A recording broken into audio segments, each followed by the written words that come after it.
ആഗോള കത്തോലിക്ക സഭയുടെ തലവനെ കണ്ടെത്താനുള്ള തിരഞ്ഞെടുപ്പിനൊരുങ്ങി വത്തിക്കാൻ.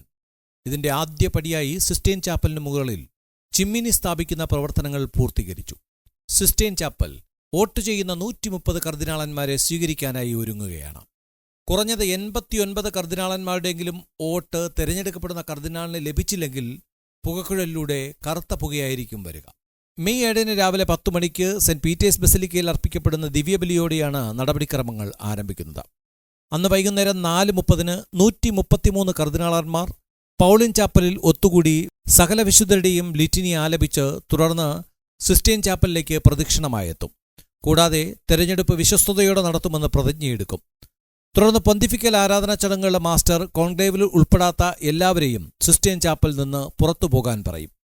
തുടർന്ന് പേപ്പൽ ഹൗസിന്റെ ആരാധനാ ചടങ്ങുകളുടെ മാസ്റ്റർ എമരിറ്റസ് കർദിനാൾ റാണിറോ കന്തലമസ കർദിനാൾ ഇലക്ടർമാർക്ക് രണ്ടാമത്തെ ധ്യാനം നൽകും.